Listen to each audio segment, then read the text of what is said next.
Welcome to Maruti Prasad Buddanna గారి channel. ముందుగా ఈ వీడియో క్లిక్ చేసినందుకు మీకు థ్యాంక్స్, ఎందుకంటే మీరు ఇంగ్లీష్ నేర్చుకోబోతున్నారు కాబట్టి. ఈరోజు స్పోకెన్ ఇంగ్లీష్ క్లాస్లో డే 3 గురించి. డే 3లో ఇంగ్లీష్లో question answers yes or no questions ఉంటాయి, WH క్వశ్చన్స్ ఉంటాయి. ఈరోజు WH క్వశ్చన్స్ గురించి ఎక్స్ప్లెయిన్ చేస్తాను. WH క్వశ్చన్స్లో ఎక్కువగా what, when, where, why, which, how, who, whom, whose వీటిని వాడుతుంటారు. ఇవి ఎలా వాడాలో చెప్తాను. డిడ్ వచ్చి జరిగిపోయిన వాటికి వాడతాము. డూ, డస్ వచ్చి ప్రజెంట్ వాటికి వాడతాము. అది ఎలాగో ఈ క్లాస్లో ఎక్స్ప్లెయిన్ చేస్తాను. ఫస్ట్ డిడ్ తీసుకుందాం. వాట్ డిడ్ యూ లెర్న్ అంటే నువ్వు ఏమి నేర్చుకున్నావు.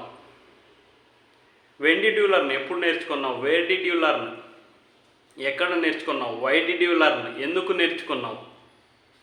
ఇక్కడ విచ్ ఉంది, ఇక్కడ ప్లస్ ఎందుకు పెట్టానంటే విచ్ డిడ్ యూ లెర్న్ అనకూడదు. Which institute did you learn అంటే ఏ ఇన్స్టిట్యూట్లో నేర్చుకున్నావు. ఆ విధంగా ఇంకా దీనికి ఎగ్జాంపుల్స్ ఇంకొక 2-3 చెప్తాను చూడండి.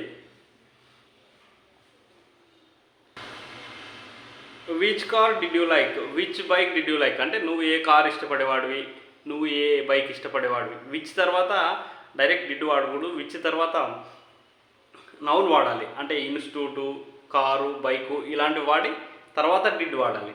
నెక్స్ట్ వచ్చి హౌ డిడ్ యూ లెర్న్ అంటే ఎలా నేర్చుకున్నావు.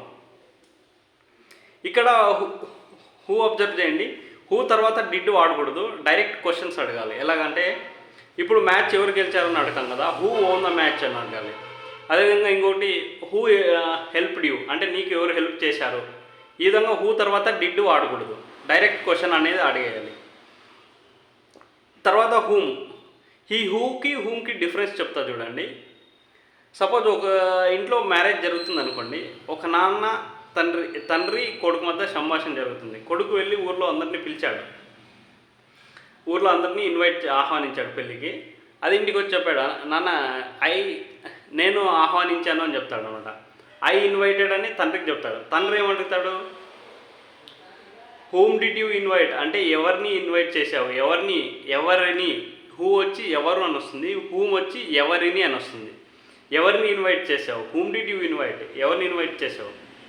తర్వాత ఎవరినైనా పిలిచామనుకోండి, ఐ కాల్డ్ అన్నాం అనుకోండి, వేరే వాళ్ళు వచ్చి ఎవరిని పిలిచావు, హూమ్ డిడ్ యూ కాల్. ఆ విధంగా హూమ్ని వాడుకోవాలి. ఎవరిని అనే దాంట్లో హూమ్ వస్తుంది. హూమ్కి డిఫరెన్స్ అది. తర్వాత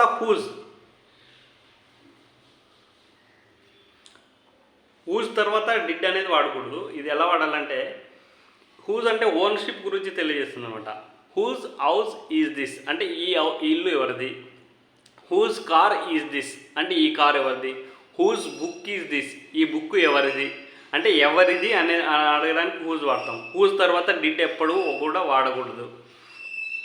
అదేవిధంగా నేను ఇప్పుడు వాట్ డిడ్ యూ లెర్న్ అంటే మీరు ఇలాంటివి V1 ఫామ్స్ తీసుకొని ఒక 100 వాక్యాలు ఫామ్ చేయండి.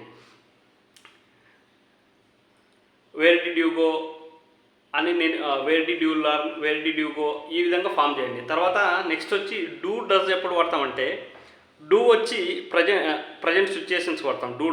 డూ వచ్చి సింగులర్కి డూ వచ్చి ప్లూరల్కి వాడతాము. డస్ వచ్చి సింగులర్కి వాడతాము. ఇప్పుడు ఉదాహరణకి వెన్ డూ యూ గో అంటే ఎప్పుడు వెళ్తావు. When do you go. అదే డస్ వచ్చి వెన్ డజ్ హీ గో అంటే అతను ఎప్పుడు వెళ్తాడు. ఈ విధంగా డూ డస్ అనేది వాడతాం. ఈ క్లాస్ నచ్చినట్లయితే లైక్ చేయండి, షేర్ చేయండి, సబ్స్క్రైబ్ చేయండి. ఇంకా బాగా నచ్చినట్లయితే వాట్సాప్ స్టేటస్లుగా ఉంచుకోండి. Thank you friends.